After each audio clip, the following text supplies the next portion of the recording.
Tere hommikust ja head Pärnu inimesed, mul on südamest hea meel tulla alati siia, sellepärast et see on nagu minu esiisade maa.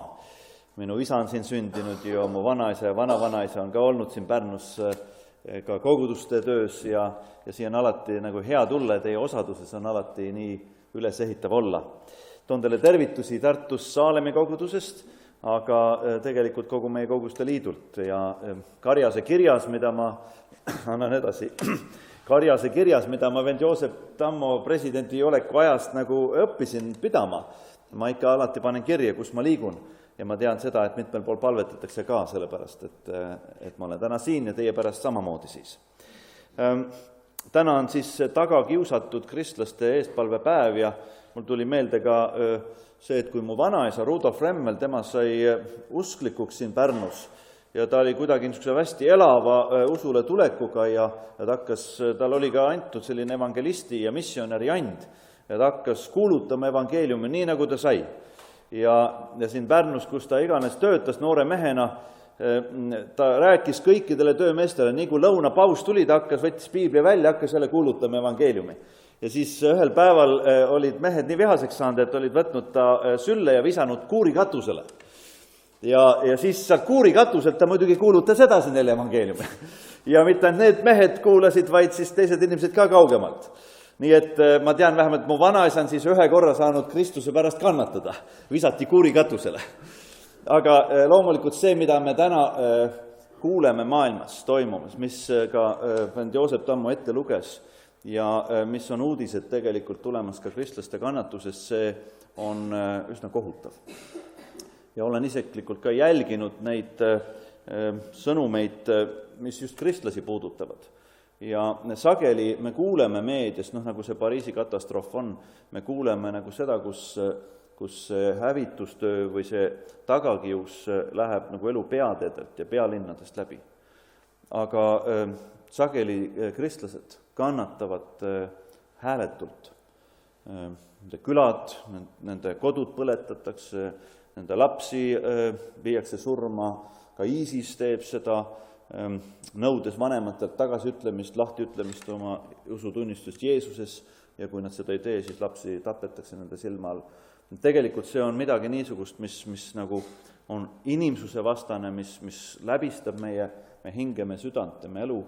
Ja kui ma omal ajal ka aitasin kaasa Eesti Evangeelse Alliansi juhtimises ja külastasin ka neid ülemaailmseid kogunemisi, siis just selle ülemaailmse Evangeelse Alliansi usuvabaduskomisjoni inimesed ütlevad, et meie läänes me ei kujuta ette, kui suur tugi on tegelikult ka nendele kannatavat kristlastele, vangis olevatele ja sageli märtri surma minevatele kristlastele see, kui nad teavad, et üle kogu maailma nende eest palvetatakse. Nii et see, kui me täna võtame aega ja palvetame, see on tegelikult nii vaimujõudu andev kui ka oluline võitlus. Ja nende mõtete juures olles ma tahaksingi lugeda täna ühe piibliteksti, mis räägib tegelikult niisugusest vaimsest sõjast ja vaimulikust sõjapidamisest, aga teiselt poolt siin on antud ka üks sõjasaladus meile. Ja kui me oleme sellistel aegadel, siis see sõda vahel tundub on nii kohutav ja see lihtsalt rullib meist üle. Aga piiblis on meile antud sõjasaladus, millega me oleme alati võidukad. Ja see tuleb välja sellest tekstist, mis on apostel Pauluse kirjas Efeslastele 6. peatükk ja ma loen 10. salmist kuni 20. Ja siin öeldakse niimoodi. Viimaks veel saage vägevaks issandas ja tema tugevuse jõuks. Pange ülle Jumala sõjavarustus, et te suudaksite seista kuradi salanõude vastu. Meil ei tule ju võidelda inimestega, vaid meelevaldade ja võimudega, selle pimeduse maailma valitsejatega, kurjade, taevaaluste vaimudega. Seepärast võtke kätte kõik Jumala sõjavarustus, et te suudaksite vastu panna kurjal päeval ja jääda püsima, kui te olete kõik teinud. Seiske nüüd ja teie niuded olgu vöötatud tõega ja teil olgu seljas õiguse soomusrüü ja teie jalgades olgu valmidus minna kuulutama rõõmusõnumit rahust. Kõigepealt aga võtke kätte usukilp, millega te võite kustutada kõik kurja põlevad nooled. Võtke ka päästekiiver, ja vaimu mõõk, see on Jumala sõna. Ja palve ja anumisega palvetage igal ajal vaimus ning selleks valvake kogu püsivusega ja eespalvetega kõigi pühade eest ja minugi eest, et mulle antaks arukust, kui ma avan suu, julgelt teada anda evangeeliumi saladust, mille käskjalana ma olengi ahelais, et ma selles julgust saades hakkaksin rääkima nii, nagu ma pean. Aamen. Natuke vähem kui aastapäevad tagasi toimus Toompeal parlamendis Eesti palvushommikusöök. Iga aasta detsembri alguses see sündmus leiab aset ja sinna on siis kutsutud nii president kui valitsuse liikmed ja parlamendi liikmed ja välisdiplomaadid ja mitmed ühiskonna olulised tegelased. Ja möödunud aasta detsembri alguses oli peakõnelejaks kutsutud Oxford Analytica algataja ja juht, tänane uurimiskeskuse juhataja dr. David Young. Kaaskõnelejaks oli Jüri Luik, meie suursaadik Moskvas. Aga see, mida David Young rääkis, nagu haagib väga selgelt sellega, mida apostel Paulus õpetab. Ja see, mida ta tahtis öelda Eesti riigijuhtidele ja nendele mõjukatele inimestele, kes kujundavad meie ühiskonda ja meie riigi tulevikku. Ta ütles niimoodi, et kõige laiemas tähenduses tehakse tänapäeva maailmas poliitikat ja kehtestatakse oma võimu 3 jõul. Esimene on relvajõud, teine on mõjujõud ja 3 on vaimujõud. Ja nüüd see, mida see mees ütles, selle nagu oma teoreetilise ja kõige selle teadmise juures, ta on nõustanud mitmeid riigijuhte ja valitsusi ja poliitika tegemist ja analüüsi kõike seda, ta ütles, et tegelikult võidukuse määrab see, milline on sinu vaimujõud. Mitte see, kui suur on su relvajõud, kui suur on mõjujõud, vaid milline on su vaimujõud. Ja et sellest nagu paremini aru saada, ma mõne sõna nagu mõtestan lahti seda, et relvajõud, me kõige paremini ilmselt kujutamegi seda ette, mida see tähendab niisugust füüsilist, rasket jõudu, millega on võimalik kehtestada võimu just nimelt füüsilise maailma vahenditega. Ja seda on võimalik tänapäeva maailmas, kui näha nii uudistes, me vaatame, kuidas tankid ja raketid ja kõik, mis tegelikult võimaldavad seda ja kaasaja tehnoloogia on nii kõrgelt arenenud, et targad inimesed ütlevad, et sisuliselt on võimalik relvajõuga kehtestada endast nõrgemate üle võimu ükskõik millises punktis maailmas täna.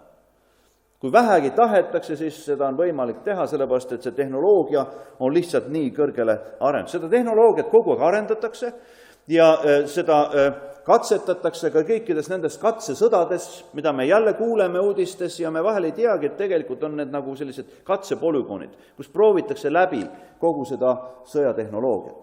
Samuti proovitakse läbi kõiki neid sõjastrateegiaid ja lahingutaktikaid ja seda kogu aeg arendatakse, et relvajõud oleksid kõige paremini toimivad. Meie elame eestlastena või eestimaalastena, Eesti riigina kõige tugevama relvajõu kaitseb. Me kuulume NATO-sse ja kõik analüütikud ütlevad, et tugevamat relvajõudu ei ole olemas maailmas kui NATO täna. Ja nüüd on kõige kummalisem see, et kui me mõtleme ja kuuleme või loeme ka, mis siis nagu Eestis mõeldakse ja mida riigijuhid arutavad, siis me leiame seda, et ka see NATO vihmavari, see kõige tugevamasse relvajõu plokki kuulumine ei tee meid tugevaks ja julgeolekut ei taga, nüüd me kardame teilt oma julgeoleku pärast. Nii et kui me oleme ka relvajõu mõttes kõige tugevamas plokis, siis ikkagi me tunneme hirmu. Ja see kajastub meie Eestimaa elus, meie inimeste suhtumistes, küsimustes, meedias, nendes asjades, mida Toompea koridoris arutatakse. Teine jõud on siis see mõjujõud ja see on natukene keerulisem seletada.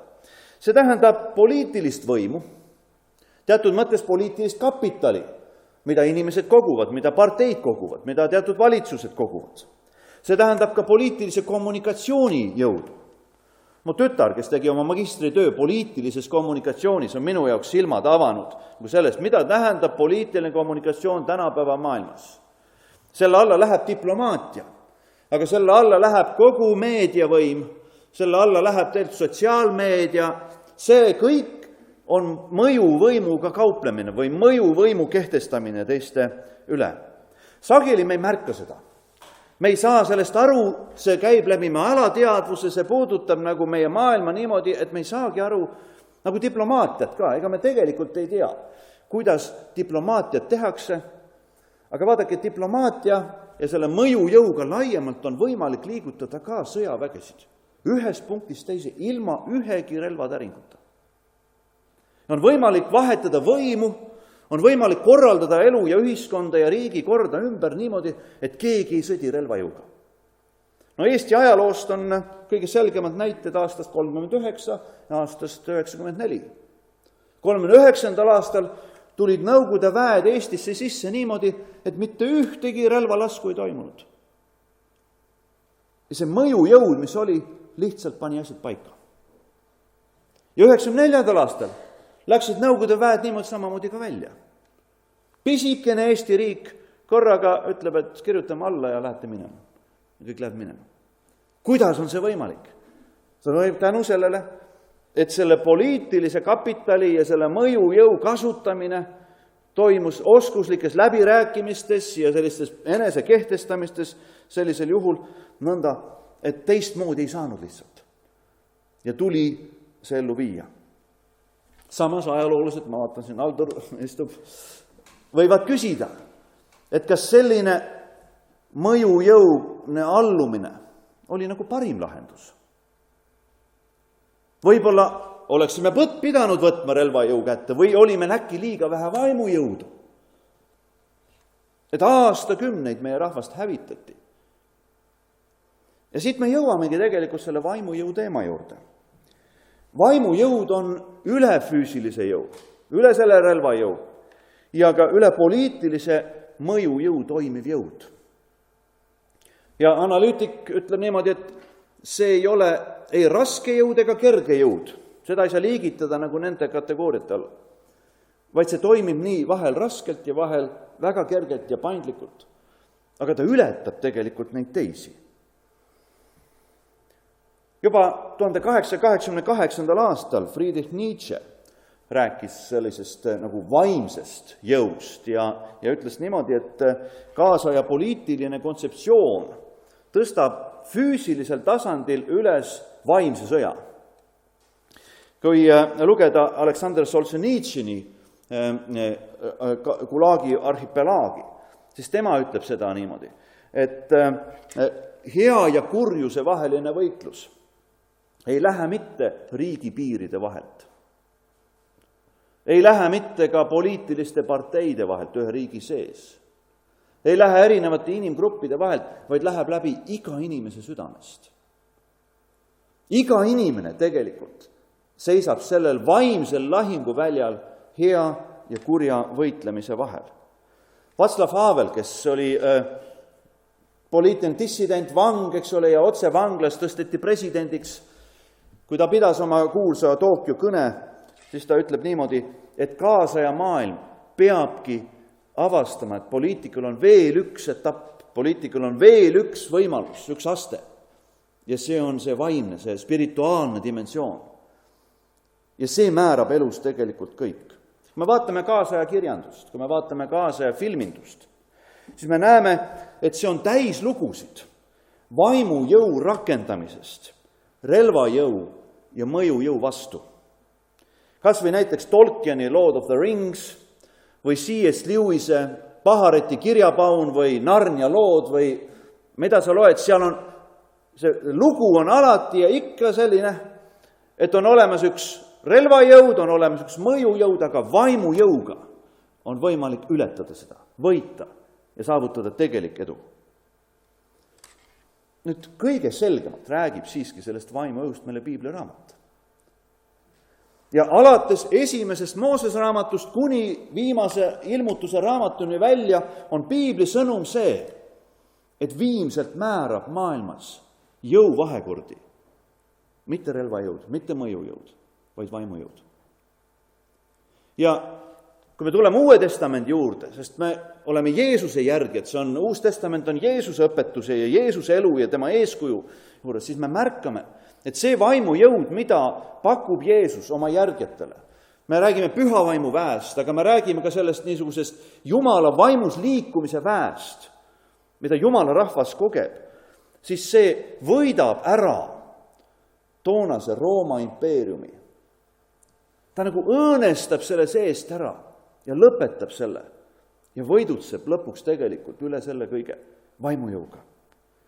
Apostel Paulus, kes kirjutab roomlastele, kujutage ette, et on üks juudi õpetlane, kes saab kristlaseks ja kogeb seda, kuidas Jumal toob tema ellu ühe täiesti uue väe ja jõu ja elumuutuse. Siis ta kirjutab roomlastele ja ütleb niimoodi: ärge tasuge kellelegi kurja kurjaga. Hoolitsege selle eest, mis on hea kõigi inimeste silmis. Kui võimalik, nii palju kui oleneb teist, pidage rahu kõigi inimestega. Ärge makske kätte ise, armsad, vaid andke maad Jumala vihale.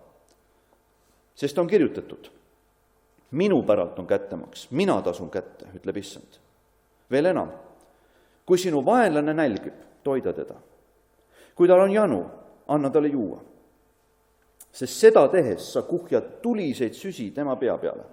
Ära lase kurjal võitu saada enese üle, vaid võida sina kuri heaga. Nüüd, kui me tahame sellist asja hakata ellu rakendama, siis on ainult võimalik siis, kui meil on piisavalt vaimujõudu. Võita ära kuri heaga. Seda ei saa relvajõul, seda ei saa oma mõju ega positsiooniga, vaid seda saab tõelise vaimujõuga. Paulus efeslastele kirjutades nendest vaimulike sõjapidamise relvadest oli tegelikult sellel ajal vanglas. Piibli uurijad ei ole ühel arvamusel selles, et kus see vangistus täpselt toimus.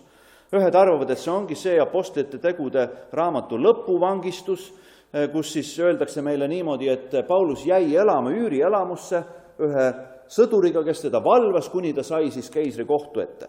Ja see võis olla selline suhteliselt niisugune vaba käigu vangi elu. Aga see sõdur ei lasknud teda kunagi silmist.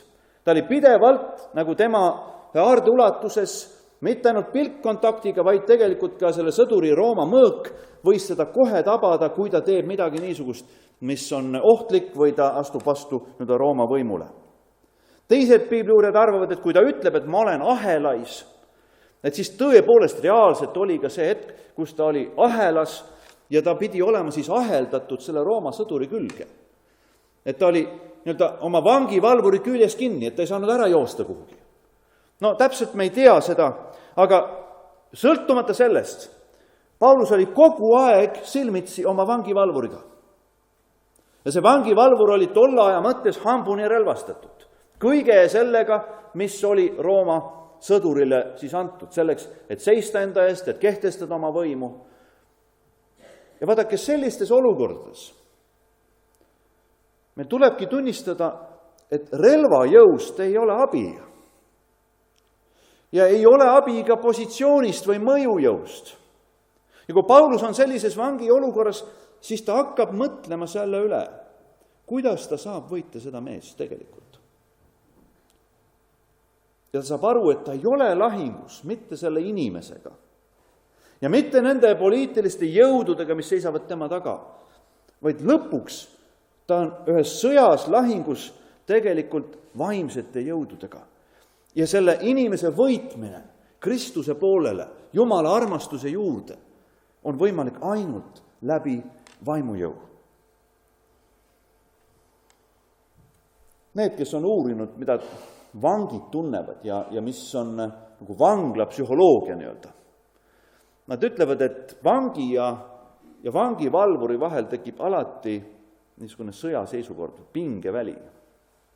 Vangivalvuril on relvajõud, füüsiline jõud, millega ta kehtestab. Ja vangid üritavad kehtestada oma mõjujõudu. Ja seal käib niisugune psühholoogiline mäng närvidel, mõlemal poolel. Ja kumb nagu võidab. Me alles hiljuti kuulsime seda nagu protesti, mis oli Tallinnas ühes vanglas, eks ole. Et seal käib nagu kogu aeg selline sõjaseisukord ja pingeväli. Ja seda on väga keeruline ilmselt seletada, aga kes on seda ise tundnud, Nõukogude sõjaväes olles või kuskil, et selline nagu pinge on. Ja nüüd Paulus ka tõenäoliselt elas selles pingeväljas oma vangivalvuriga. Aga ta avastab selle, et on olemas veel üks tasand, kuhu tõusta, kuhu kasvada, kelleks saada. Et seda sõda võita hoopis teisel tasandil.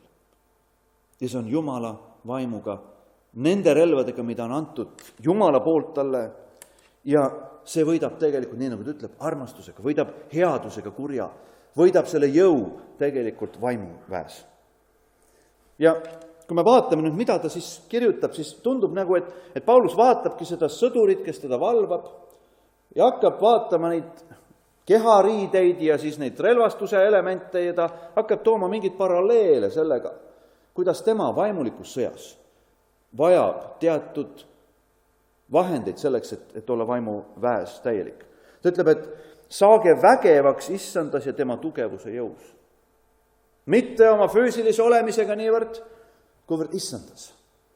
Ja Pauluse kirjas efeslastele on see issandas olemine, on nagu üks märksõna, me alati ei taba nagu seda ära, aga see tähendab seda, et Jeesus valitseb, ta on issand, ta on isand. Tema valitseb kogu olukorra üle. Ja ta ütleb, et nüüd meil tuleb saada vägevaks selles usus, veendumuses, elus, kus Jeesus valitseb, mitte mina. Kus mina ei püüa võtta nagu kogu olukord enda kätte, vaid ma luban Jeesusel tegutseda. Ja tema tugevuse jõus, mitte minu jõus, vaid tema jõus. Edasi ta ütleb, et pange ülle Jumala sõjavarustus, et te suudaksite seista kuradi salanõude vastu. Ühelt poolt ta annab ennast täielikult Jeesuse kõige valitsuse alla ja teiselt poolt ta saab aru, et saatan on ka oma salaplaan, ka temal on oma sõjasaladus. Ja ta ütleb, et ainult kogu Jumala sõjavarustusega on võimalik seista selle saatanliku kurjuse ja salanõu vastu. Vahel me läheme ja jääme alla vaimulikes sõdades ja võitlustes ja lahingväljades sellepärast, et me ei lähe välja kogu Jumala sõjavarustusega. Eile õhtul olin Tallinnas Vene koguduse keskel ja tuletsime meelde ühe vennaga seal seda, kui me läksime ükskord ühe satanisti juurde koju. Ja keegi ütles meile, et on üks satanist, kes tahab meelt parandada, aga ei suuda ja ei oska ja siis me läksime kahekesi, vene vend ja mina, ja läksime koos sinna. Ja vaat seal ma sain aru, et seal ei piisa üldse ilusatest kõnedest, seal ei piisa üleüldse kõigest sellest, mida nagu tavaliselt igapäevaselt, vaid seal peab olema kogu Jumala sõjavarustus. Ja ma palvetasin ka selle pärast ja ma otsisin ja palusin teistelt inimestelt eespalvet. Ja kui me läksime sinna välja, siis me tõesti kogu oma teadlikkusega läksime Jumala kogu sõjavarustusega. Ja Jumal muutis selle mehe täielikult ühe momendiga. Ta oli täielikult masenduses, depressioonis, ta näitas meile kõik, mis ta oli tatoveerinud siia oma saatane, kogu ta tuba oli kõik saatane kuradi pilte täis ja ta oli vangis istunud, ta oli täielikult selle saatane mõju all. Ja piisas ühest Jumala sõna tulekust tema ellu, ühest palvest ja see mees oli täielikult muutunud. Ma mäletan, ma siis, pastor seal Kalamajas oli jõulueelne aeg, et ta tuli Kalju kirikusse, ütles, et ma elu nii totaalselt nüüd muutunud, ma tahan nüüd teha midagi, et ma panen kõikidesse postkastidesse Kalamajas kutse jõuluteenistusele. Ta säras rõõmus, ta elu oli täielikult muutunud. Aga seda oli võimalik saavutada ainult Jumala väes. Inimlik jõud ei saa seda teha. Vangla ei suutnud seda teha, psühhiaatri ei suutnud seda teha, tema kirjandus, mida ta luges, ei suutnud seda, Jumal oma vaimu väes. Edasi, Paulus ütlebki, et meil tuleb teadvustada seda, et meil ei tule ju võidelda inimestega, vaid meelevaldade ja võimudega, selle pimeduse maailma valitsejate, kurjade taevaluste vaimudega. Et see, mida Joosep Tammu täna juba ütles, on nii oluline meil mõista, et me ei hakkaks vihkama inimest, vaid me võime vihata kurja. Me võime astuda kurjuse vastu, aga mitte inimese vastu. Ja see on, nagu mida Paulus ka mõistab korraga, et see Rooma sõdur seal tema kõrval ei ole inimesena üldse tema vaenlane. Vaid see, mis sõda tema peab, on tegelikult vaimne sõda, ta peab jõudma keisri ette, ta peab seal tunnistama Jeesust Kristusest, ükskõik kas verega või oma häälega, kuidas ta saab, aga ta teab, et tema on Jeesuse Kristuse sõdur. ja ta ei sõdi inimese tasandil. Edasi. Võtke kätte kõik Jumala sõjavarustused, et suudaksite vastu panna kurjal päeval ja jääda püsima, kui te kõik olete teinud. Vaadake, selles elus on niisuguseid kurjasid päevi ka, nagu oli reedel Prantsusmaal. Ja me ei tea, millal sellised kurjad päevad jälle on ilmsed meie Eesti ühiskonnas. See võib olla lähemal, kui me arvame. Aga Paulus ütleb, et meil tuleb sellisteks päevadeks ennast ette valmistada. Ja seda on võimalik teha ainult vaimus, Jeesuse Kristuse väes, tema relvastusele toetudes. Ja jääda püsima, kui te kõik olete sooritanud. Me suudame inimlikult ka palju teha ja me võime palju ära teha. Aga on olukorrad, kus me ütleme, ma olen kõik teinud ja nüüd on ainult kõik Jumala kätes. Ja Jumal kannab meid läbi. Siis ta ütleb, seiske. Mitte maad ära anda. Rooma sõduritel oli ka väga oluline see, et kui oli lahingu olukord, siis tegelikult see positsiooni võtmine, see seisma jäämine, selle ala kontrollimine oligi nagu põhiline teema. Ja Paulus ütleb, et samamoodi nagu Rooma sõdurid, nad võtavad maa üle oma kontrolli, et vaat teie seiske siin oma positsioonidel. Need positsioonid, mis on teile antud, neid tuleb kaitsta ja hoida. Ja edasi, niuded olgu vöötatud tõega ja teil olgu seljas õiguse soomusrüü. See vöö oli Rooma sõdurile oli suhteliselt nagu tundub, et mis relvastuse ese siis see vöö on. Aga see vöö hoidis kogu rõivastust ja kõiki neid kohti, kuhu pandi mõõk näiteks ja kogu tema olemine oli tõmmatud kokku sellega, see seisis selle peal. Ja Paulus ütleb, et meie elus peab olema tõde see, mille peal meie tõmbame kokku kõik muu. Ja see tõde, kreeka keeles aletheia, tähendab mitte nüüd seda, et me teame, mis on 2 + 2, et see on 4, see on nagu tõe valem. Jeesus on issand, me teame, see on jah, ratsionaalne tõde. Aga see tõde on ka moraalne tõde. Aletheia tähendab seda, et ma olen läbipaistev. Ma ei varja midagi, ma ei ela kaksikelu. Tõde on see, et see on varjamatus. Nii nagu ma olen, ma võin seista inimeste ees, nende pingeväljadega silmitsi selles sõjaseisukorras ja ma tean, et kõik minu elu on kokku võetav selles, et ma järgin Jeesus Kristust.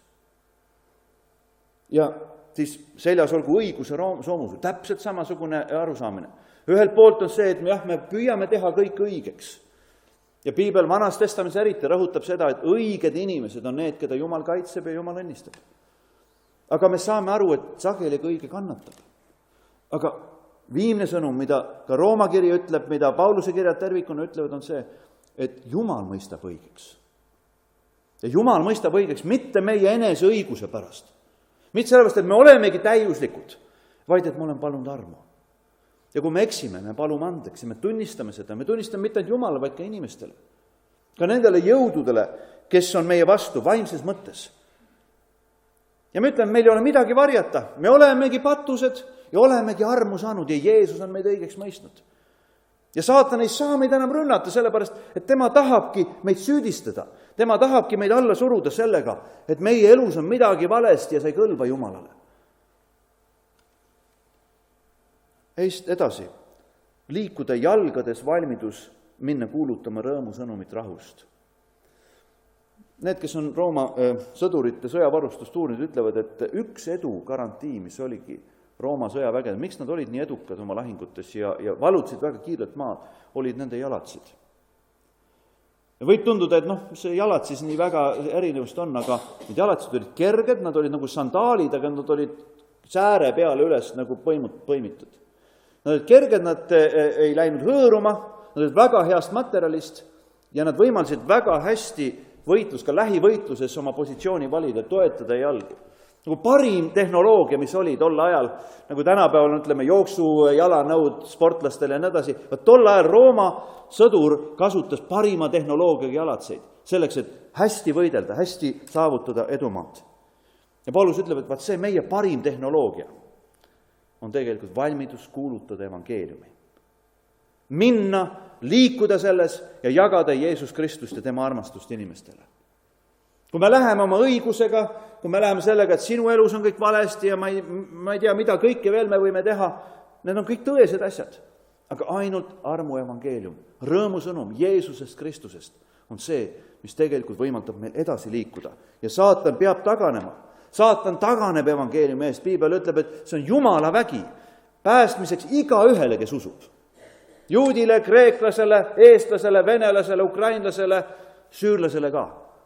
See on Jumala vägi muutmaks inimesi. Edasi. Ta ütleb nii, et võtke kätte usukilp, millega te võite kustutada kõik kurja põlevad nooled.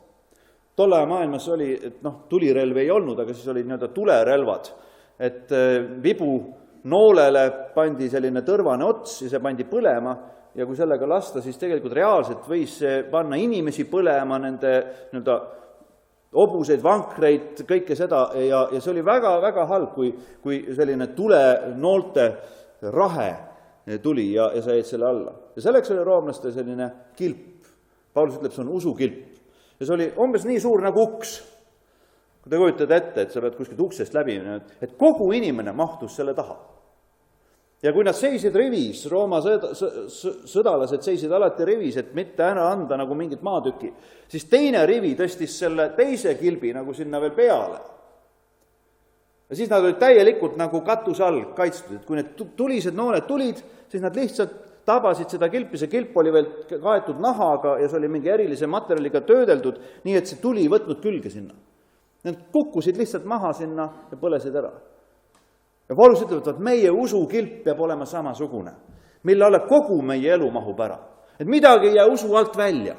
Ja me teame, et Jumal meid armastab, Jumal on meile kõik andeks andnud, meil on evangeelium, see on parim sõnum selles maailmas ja me seisame selle taga varjus. Ja kui saatan tahab meid rünnata, siis tegelikult ta ei saa seda. Ja just see sama ka, et me seisame rivis üksteise kõrval. Ja meie pea peale sageli panevad teised vennad oma kaitse, nende eespalvet, nende tugi, see kokkukuulumine kogudusega, see on see, mis aitab meie usku hoida ka kurjal päeval ja siis, kui saatan meid väga ründab. Aga siis ta ütleb veel, pane pähe päästekiiver. Ja Rooma kiivrid olid ka väga head, väga nagu sellised kaheosalised, et kui lahing oli, siis sai tõmmata ette ka, et nägu on ka kaitstud, aga muidu kanti ainult seda kiivri osa. Aga pea kõige õrnem koht tegelikult, kui sinna saab obaduse, siis kaotad teadvuse või saadki surma. Ja see pea oli kaitstud, ütleb, et päästekiiver, me peab olema selline arusaamine päästest, et Jumal meid päästab, isegi kui me sureme. Mulle väga meeldib Danieli raamatus, kus tema on nagu oma vaimses lahingus, tema sõbrad, Sadrak, Meesak, Abednego, kui nad hakatakse tulisesse ahju viima. Ja siis nad ütlevad niimoodi, et Jumal, me ei kummarda seda kuldkuju, me ei kummarda selle võõrjumala ja selle saatanliku niisuguse kurjus ette. Me ei allu selle totalitaarvalitsuse korraldustele. Ja Jumal päästab meid. Aga isegi kui ta ei päästa meid tulisest ahjust, me ikka ei kummarda. Et see veendumus Jumala päästetööst on nii kindel, see ei sõltu sellest, kas on füüsiline või see on vaimulik. Aga fakt on see, et meie peas on see kindel ja me seisame selle alusel.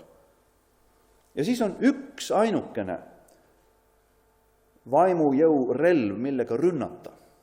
Ja see on väga huvitav, et Paulus toob ainult ühe ründerelva nagu siia sellesse. Ja see ütleb meile ka midagi, et ei tasu minna ise surkima kurjust, vaid kaitsta ennast sellest, see on meie taktika eelkõige. Ja liikuda evangeeliumiga edasi, mitte ise minema surkima seda. Aga kui on vaja, siis ta ütleb, et see on vaimumõõk, see on Jumala sõna. Roomlaste sõdurite mõõgad olid teistsugused, kui olid tol ajal teistel rahvastel. Ja nende mõõkade erinevus oli see, et nad olid väga lühikesed. Nad nagu sellised nagu pikendatud bussnoad. Ja paljud on küsinud, et miks nad olid nii lühikesed, pika mõõgaga saad kaugelt ära torgata. Aga Rooma sõdur ei läinudki lähivõitlusse enne, kui see oli füüsiliselt hädavajalik. Kui see oli nii-öelda keha kontaktis juba. Ja vaat siis selle lühikese mõõgaga oli palju parem ära panna, kui selle pikaga. Sa tegelikult selle pikaga enam ei võitle lähivõitluses. Ja jälle, Rooma sõdurid olid kindlad, et see neile tagas edu. Ja kui me satume kurjusega nii-öelda lähivõitlusesse, kui me seisame silmitsi juba oma isiklikus elus sellega, et see ründab meid, siis Piibel ütleb, et see on Jumala sõna, millega sa saad rünnata. Kuidas Jeesus kaitses ennast kiusatuse hetkel? Jumala sõnaga. Saatan tuli, püüdis teda igapidi oma missioonist ära kiskuda. Jeesus vastus vastu Jumala sõnaga, tsiteeris talle Piiblit ja saatan pidi taganema. See on see Jumala sõna vaimu mõõk. Ja lõpuks Paulus ütleb niimoodi, et aga palvetage ka. Ja see tundubki olevat nagu see sõjapidamine ise.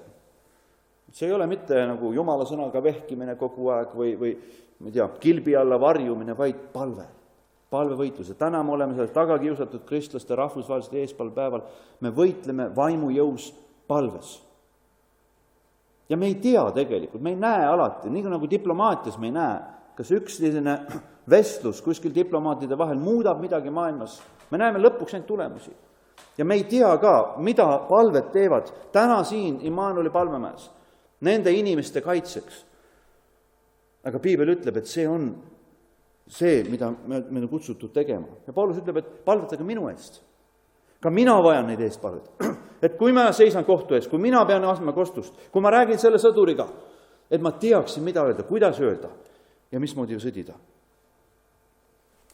Nüüd seda kõike kokku võttes, miks on siis vaimujõud nagu see, mis tegelikult lõpuks määrab?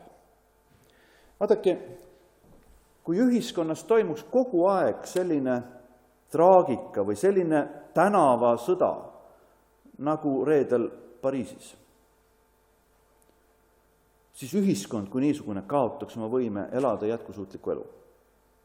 Ja sellepärast kõik ühiskonnad proovivad oma igapäevase elu korraldada nii, et relvajõudusid ei ole vaja.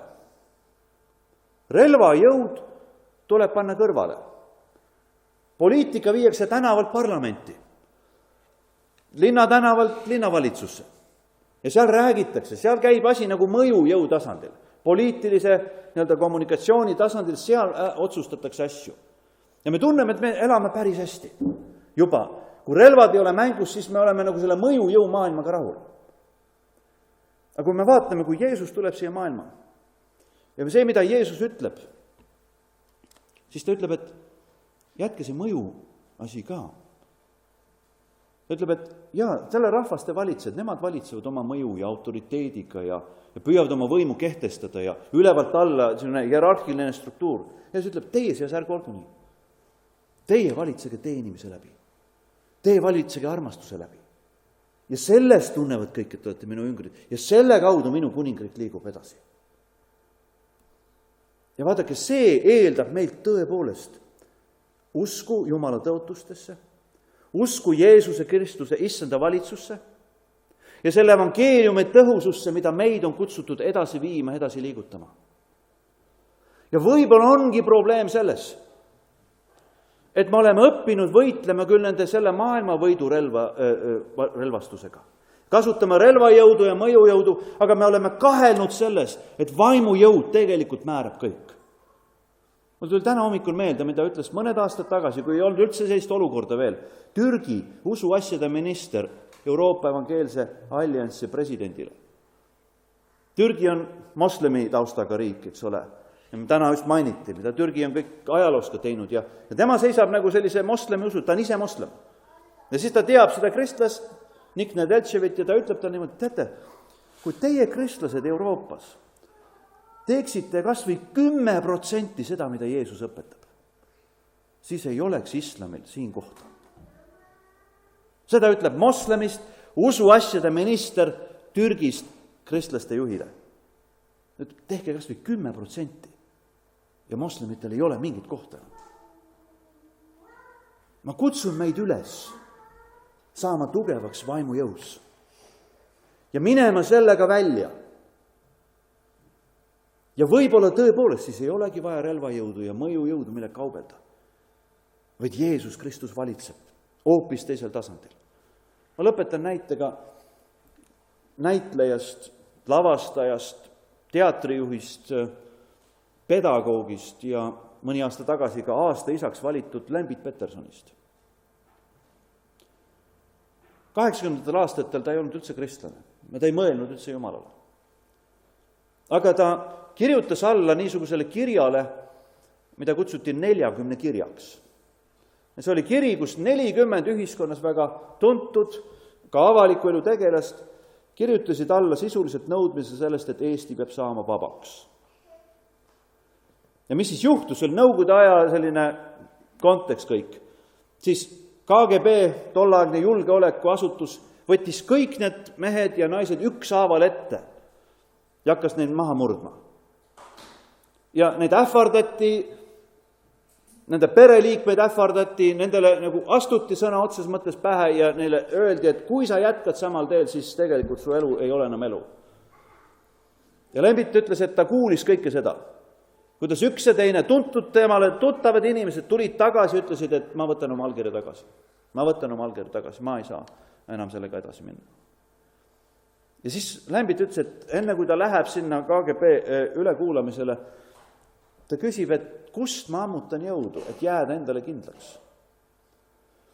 Ja ta teab, et Poolas on solidaarsusliikumine, mille taga seisab suur katoliku kirik ja usk Jeesuse Kristuse kõikvõimsus üle kogu kommunistliku režiimi. Ja siis ta loeb selle kohta ja ta uurib seda natukene ja mõtleb, et kuidas on võimalik, et need poolakad ei anna alla, vaid seisavad enda eest ja viivad ellu oma plaani. Ja Rooma paavst, poolakas, ütleb, et ainult armastuse väes. Ainult armastuse väes. Armasta oma vaenlast. Ja siis Lembit, kes ei ole usklik mees, aga läheb sinna KGB ohvitseri ülekuulamisele. Ütleb, ma proovin seda. Ta läheb sinna ja ta ütleb, et kui ma istun selle mehega silmitsi ja ta hakkab mind igat pidi nagu kõigutama ja manipuleerima, ma lihtsalt vaatan talle silma ja ma armastan teda. Selle, mida ta oli õppinud seal poolakatelt, ma lihtsalt armastan teda. Ma ei lähe kaasa vihaga, ma ei lähe kaasa hirmuga, ma lihtsalt armastan teda. Ja mina ei tea, kuidas see vestlus läks, aga Lembit ütleb niimoodi, et ühel hetkel see mees ütles, et teid on võimalik ümber meeldida, minge elagu oma elu. Ja ta tuleb sealt võidukalt välja. Ja see teeb temast kristlase. Tema abikaasa saab, tema lapsed, tema lapselapsed, nad on kõik tugev kristlik perekond. Ja nad tunnistavad tänagi seda. Et selle maailma ajastu valitsejad ja ideoloogiad ja võimud ja jõud, mis tulevad ja lähevad, need ei määra viimset saatust, vaid usk, lootus, armastus, mida annab Jeesus Kristus.